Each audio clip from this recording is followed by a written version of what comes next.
The steakhouse had been around for decades, nestled in the heart of Carmel by the sea.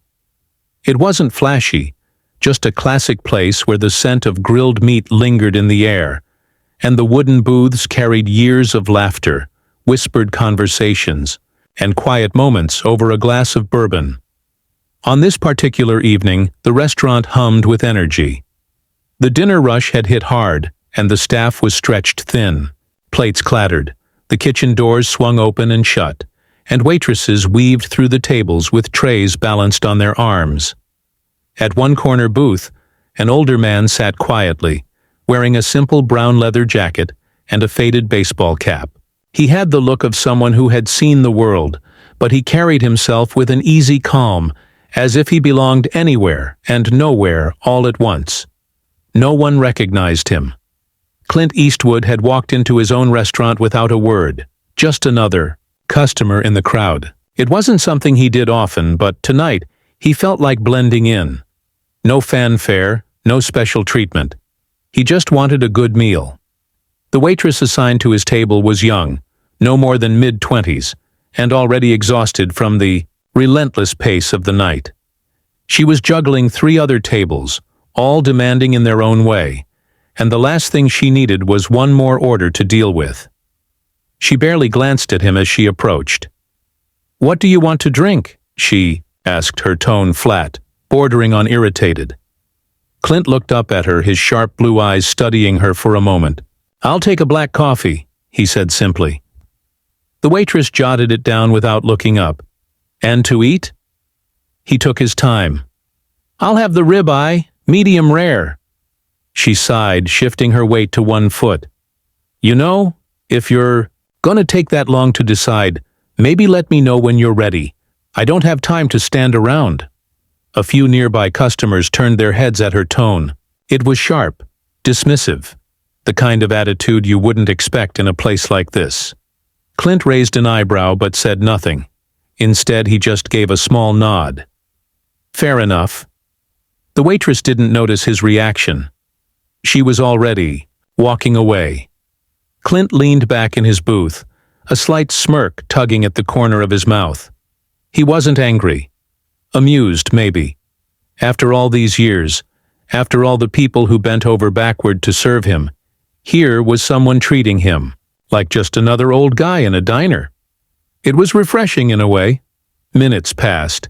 Other tables got their drinks. The waitress walked by his booth 3 times without acknowledging him. When she finally did return, she plunked the coffee cup down with more force than necessary. A little spilled over the rim. "Here you go," she muttered, not making eye contact. Clint glanced at the cup, then back at her. "Thanks." She didn't respond, already turning away.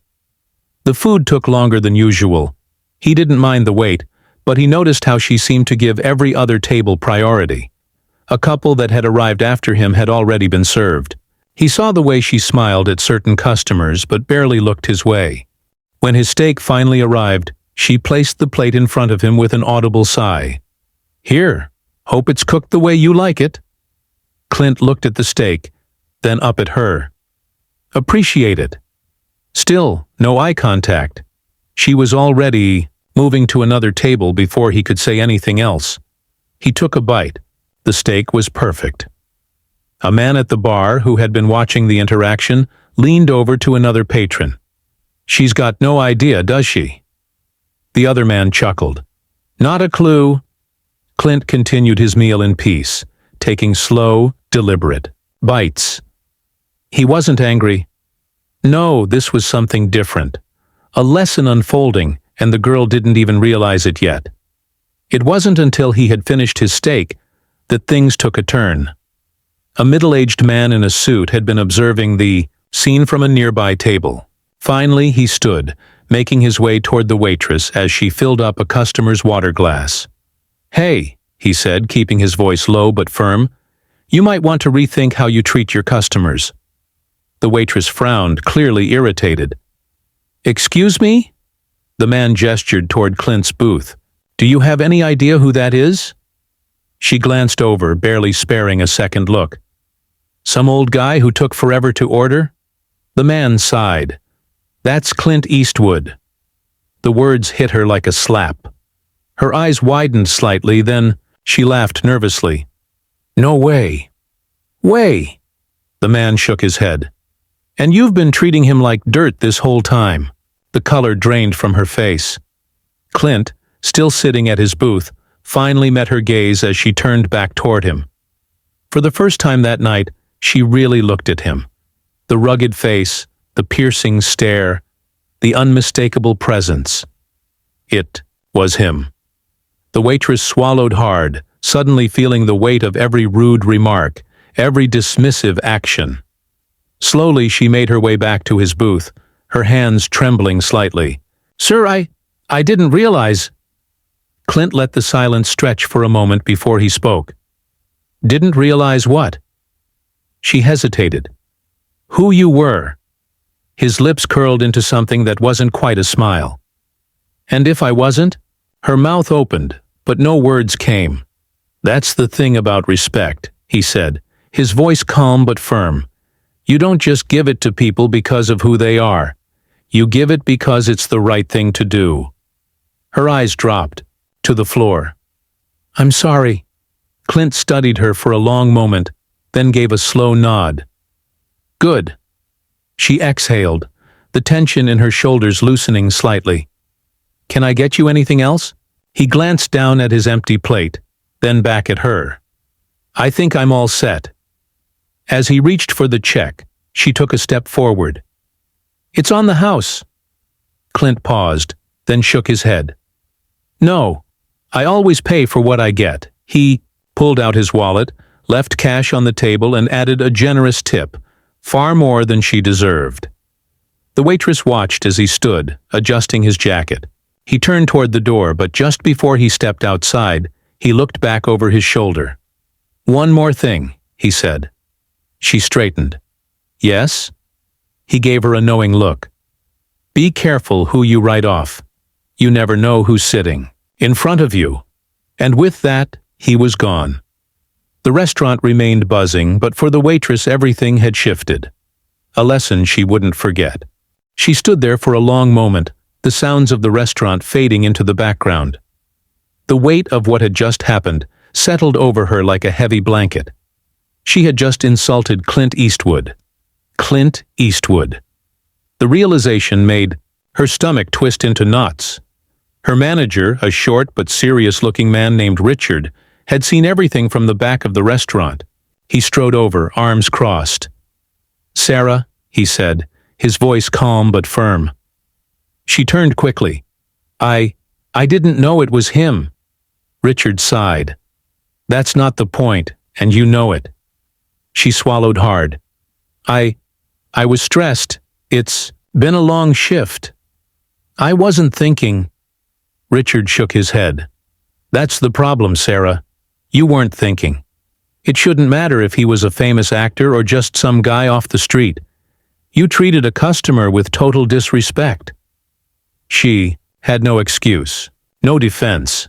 The shame burned hotter.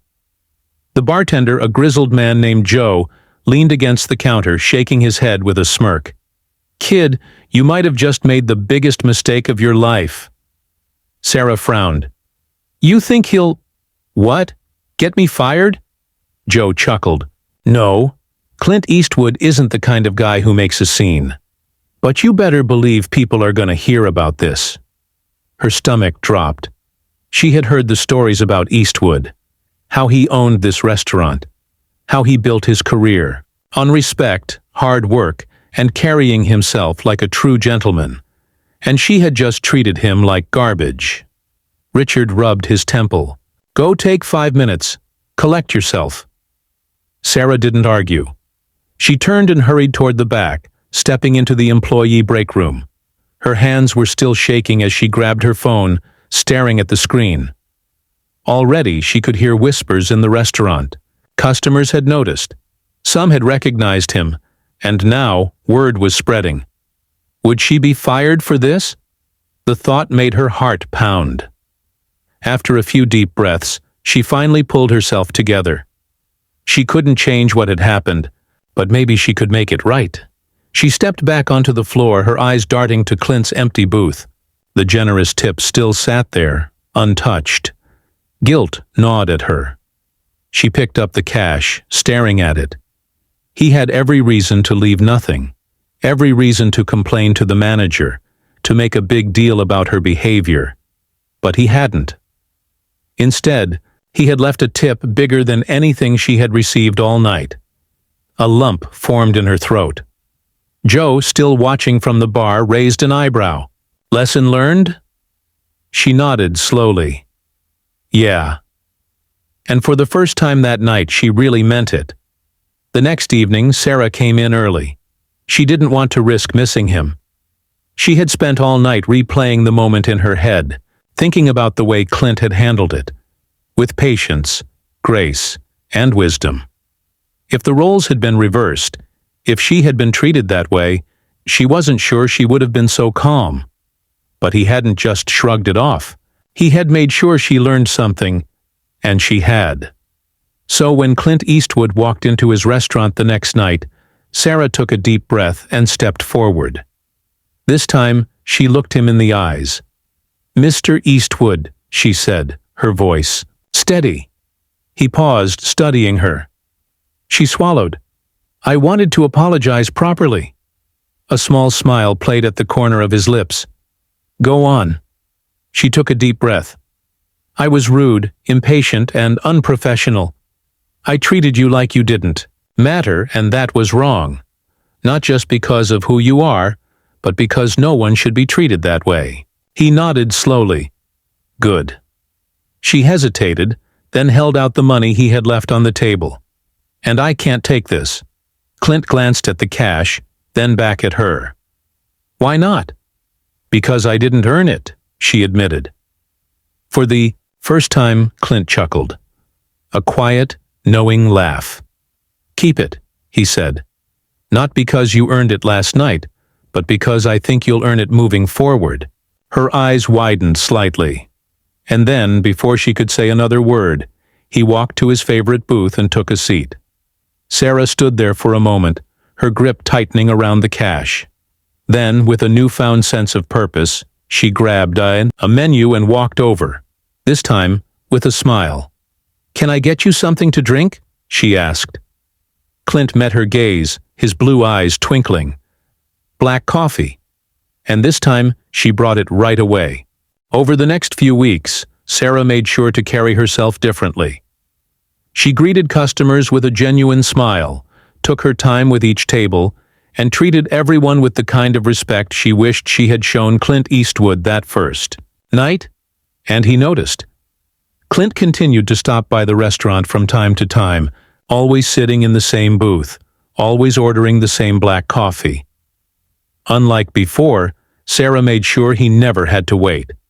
One evening, as she set his cup down, she hesitated. "Can I ask you something?" Clint glanced up, raising an eyebrow. "Shoot."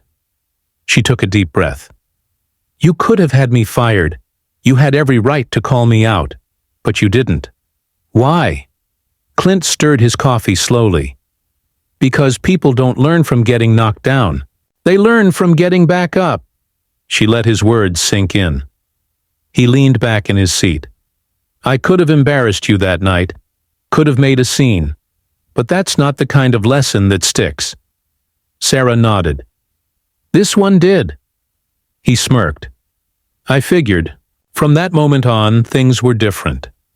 Sarah didn't just work at the restaurant anymore. She belonged there. She took pride in what she did, and the customers noticed. Even Richard, the tough manager, gave her a rare nod of approval. One night. One afternoon, Clint walked in with a few friends.